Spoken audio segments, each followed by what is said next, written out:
नमस्कार किसान भाइयों। मध्य प्रदेश के जो मुख्यमंत्री हैं डॉक्टर मोहन यादव जी, इनके द्वारा सोशल मीडिया अकाउंट पर 1 घंटे पहले एक नया पोस्ट किया गया है जिसमें हमारे किसानों को बड़ी राहत मिलने वाली है, बहुत सारे किसानों को लाभ मिलने वाला है।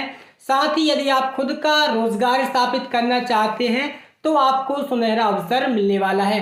आखिर ये कौन से 3 बड़े फैसले हैं, पूरी जानकारी आपको देने वाला हूँ। चैनल को यदि आपने सब्सक्राइब नहीं किया है तो देर किस बात की, चैनल को फटाफट से सब्सक्राइब कीजिएगा और बेल आइकन की जो घंटी है इसको प्रेस कर लीजिएगा, क्योंकि मध्य प्रदेश की कोई भी नई अपडेट, नई योजना आती है उसकी जानकारी आपको केवल एमपी किसान मित्र यूट्यूब चैनल पे मिलने वाली है। तो चलिए हम वीडियो स्टार्ट करते हैं और पूरी जानकारी आपको देते हैं। मध्य प्रदेश में किसान हित सर्वोपरि, चूंकि किसानों के हित में पूरा वर्ष समर्पित है, किसान कल्याण वर्ष है, जमीन से लेकर फसल तक सुरक्षा।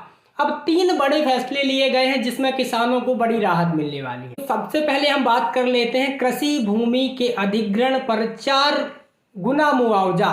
यानी सरकारी योजना के अंतर्गत यदि आपकी जमीन से होकर कोई सड़क या फिर कोई भी सरकारी काम होता है तो आपको आपकी जमीन का 4 गुना मुआवजा दिया जाएगा। अब हम बात कर लेते हैं कवच योजना की। इसके अंतर्गत हमारे किसान भाइयों को सहकारी समिति से जोड़ा जाएगा और जो किसान बंधु जुड़े हैं उनको ऋण उपलब्ध कराया जाएगा। और बहुत सारे किसान ऐसे हैं जिन्हें सहकारी समिति के सदस्य बने हुए हैं, डिफाल्टर घोषित कर दिया गया है, आप ऋण सुविधा का लाभ नहीं ले पा रहे, तो आपको कवच योजना के अंतर्गत ऋण सुविधा उपलब्ध कराने का इसमें लक्ष्य रखा गया है। अब सबसे जरूरी बात, किसानों की उपज यानी आपकी जो खरीदी है, धान, गेहूं, मक्का, सोयाबीन जो भी है, सब पे आपको समर्थन मूल्य पर खरीदी की जाएगी और अच्छा खासा इनकम आपको होने वाला है। किसान भाइयों, एक और जरूरी जानकारी है जो आपको मैं देना चाहता हूं।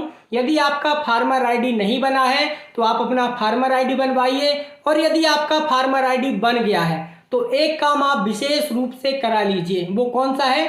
आपकी फार्मर आईडी में जितने भी खसरे हैं, आपकी जैसे 10 एकड़ जमीन है तो आप 10 एकड़ जमीन पूरा ऐड करा लीजिएगा फार्मर आईडी में।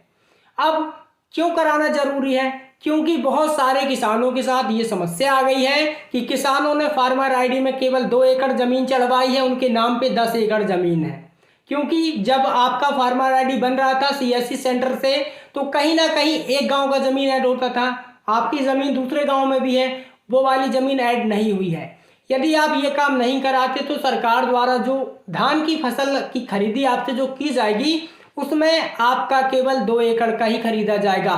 यानी आपकी जो फार्मर आईडी में जितने खसरे ऐड होंगे, चाहे आपकी 20 एकड़ जमीन रहे, सरकार को उससे कोई मतलब नहीं है। आपका जो फार्मर आईडी में खसरे ऐड है केवल उसी का खरीदी की जाएगा। तो ये बात का आपको विशेष रूप से ध्यान रखना है। और ऐसी ही वीडियो जानकारी पाने के लिए आप हमारे साथ बने रहिएगा, चैनल को सब्सक्राइब कीजिएगा और अधिक से अधिक किसान भाइयों तक ये बात शेयर कीजिएगा। फिर मिलते हैं नई वीडियो, नई जानकारी के साथ। तब तक जय राम जी।